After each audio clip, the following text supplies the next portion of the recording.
What's up there guys, it's Mac, hope you guys are well. This is a video about Nintendo Switch accessory. This is one that I've actually been looking for a long time. I've waited patiently for it. It was a mythical accessory. This was the Nintendo Switch Horipad. This is the Pro copy, so it's like a third party Nintendo Switch Pro controller. But this time it's made by a third party, so it's not the official Nintendo Pro one, which is the one that I have over here. Now, this pad was really odd, right? Basically, it went out of stock. I mean, I don't think it even came in stock. Basically, they announced it with the other Hori accessories, things like the fight stick and all of that. And this pad came out, and they basically just disappeared off the shelves. I mean, not off the shelves, sorry. They disappeared off the web. It's like they were saying that they're gonna sell this, and then suddenly they pulled it. Even Game, the UK retailer, they had it on their website, but as soon as it came close to the release date for the Nintendo Switch back in March, the device just disappeared. It was non-existent, that link, and all the Hot UK deals and all that stuff that linked towards the Horipad, it basically just disappeared. So I don't understand exactly what's happening with it. And funny enough, I just basically randomly just started looking for it again the other day, and it was on the 21st of the 20th of July when I basically just googled it, and it was basically on pre-order, available in game, and you could pre-order it for the 21st of July, and I was like, what? It's back in stock, and it was on a special deal for 20, I think it was £27, 27-ish pounds, or 27.99 something like that. But it was basically marked off the retail resistant price for it's a bit cheaper. So yeah, I got it for a good deal, as well as it being in stock at UK retailer Games. So that was really a big bonus. I didn't have to import it, nothing like that. And this is the mythical unboxing of the Hori Switch Pro controller, the third-party controller by the well-known brand Hori. Drop that intro, guys.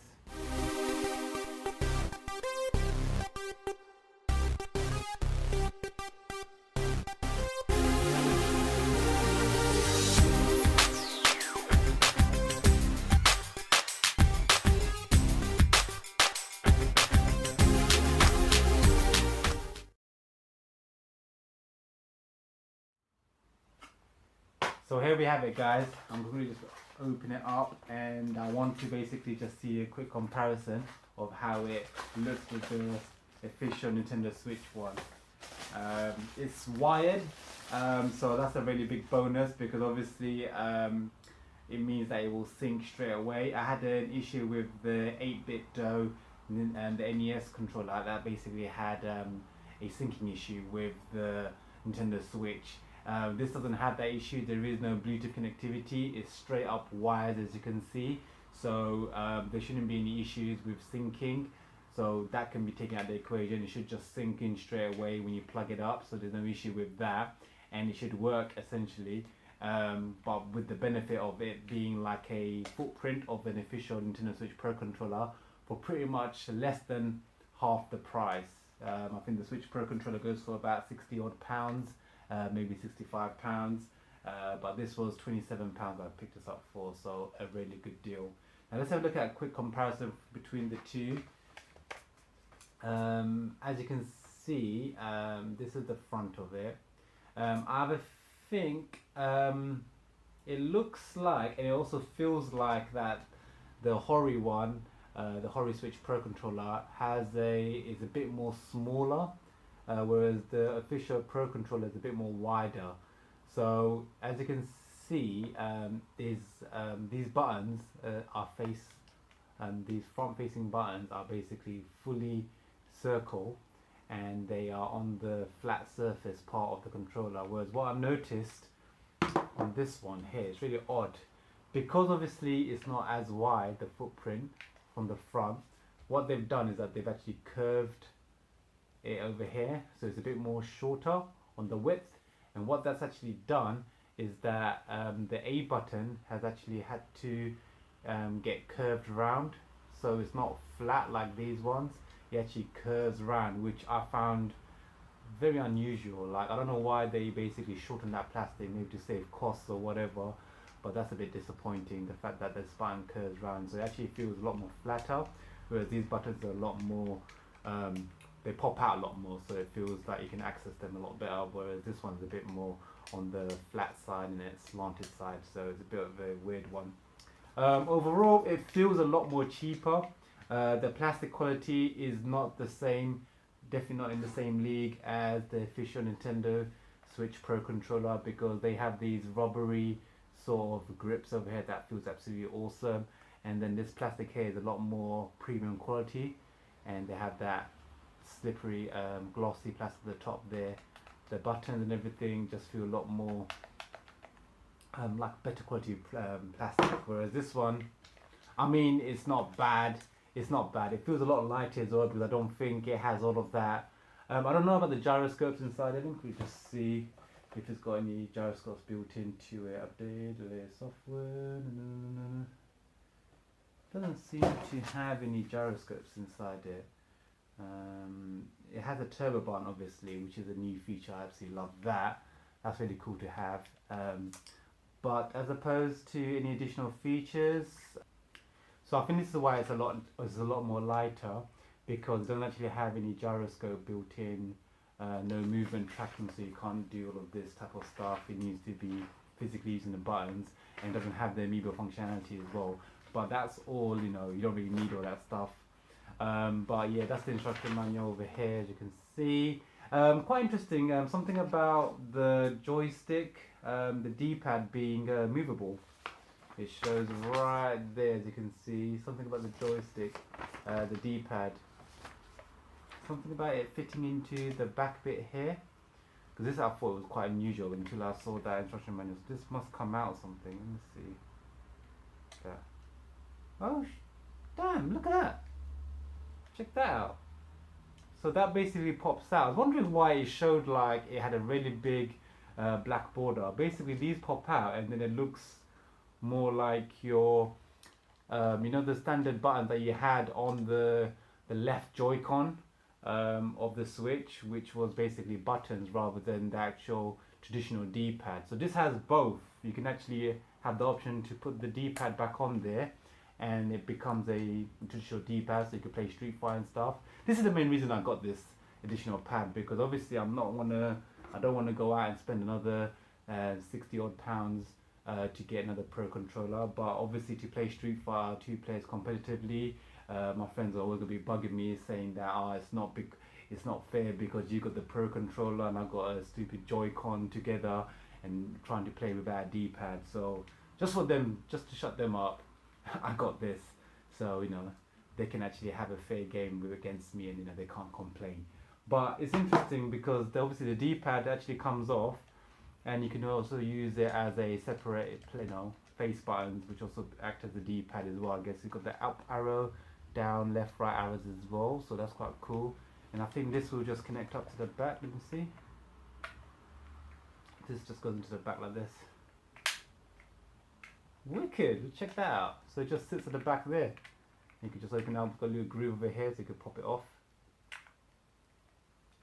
Interesting, so that's what that gap is there for. So the D-pad just sits directly to there, and then that's how the front looks without that D-pad attachment. So you got the buttons there. They feel fun, you know, they actually feel really good. I mean, Hori is known for making quality Nintendo third-party accessories. Obviously the Horipad for the Nintendo 64 is a big rarity now, with the Joy-Cons moved a bit, so it's just 2 sticks rather than the triple sticks with the N64 controller, and they did a really good job with that, and they become quite rare now and quite a big collector's piece. A lot of people are looking for that controller. But I love the fact it's a USB and it's wired in, so there's no issue with batteries. Obviously this has really good power, battery life, but again, not necessarily when you've got something like this hardwired, because you know, it's not going to have any issues with battery at all completely. So yeah, you've got joysticks here. The shoulder buttons are really good. They seem to be, let me see if they feel the same. I guess the only difference is that the trigger buttons here, they actually have a flick off. There's actually a bit of a gap, so it just flicks off. Whereas this one actually is the plastic mold from the bottom comes all the way out and actually supports the trigger to the point where it's not really flicking off anymore. It's just basically resting on the top of that. Whereas this one is actually flicking off the edge. Other than that, it's pretty much the same. Well, not really actually. This has a lot more width to it, the triggers, whereas this trigger is more vertical and thin.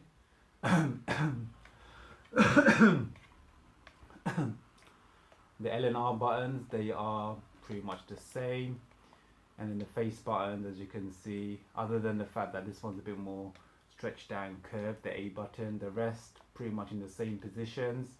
The minus and the plus buttons are no longer circles, they are actual physical minus and plus buttons, which is what you see on Joy-Cons, which is quite interesting. I quite like that, whereas these ones are on circles and the minus and plus buttons, and you've got the home button and obviously the screen capture button, and that's it.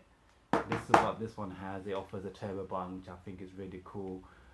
It's quite handy for them type of arcade games and indie games that you're going to see, or shoot 'em ups where you just need to basically hit the one button and put turbo on and you'll be fine playing, you know, side scrollers and stuff like that. So obviously with the arcade, hopefully the virtual console coming into play, you're going to be downloading a lot more of these type of games, classic arcade games, so that's where this turbo button is going to be handy. So I like the fact that it's actually leeching off the idea of the official controller, but giving it an affordable price that's under £30, pretty much half the price, if not better. It's actually giving you a additional function, which is the turbo button. It's giving you pretty much the same sort of footprint, and maybe a bit more smaller, but again it feels comfortable in the hand, and even though it doesn't got the same type of width as this one, it's a really good secondary pad to obviously play Street Fighter games with, and the added bonus of having an official D-pad, but underneath it having face buttons as well, so you can play the classic buttons if you want. Well, not really classic buttons, but the Switch classic buttons, and this is the more traditional D-pad. You just click it on and then there you go.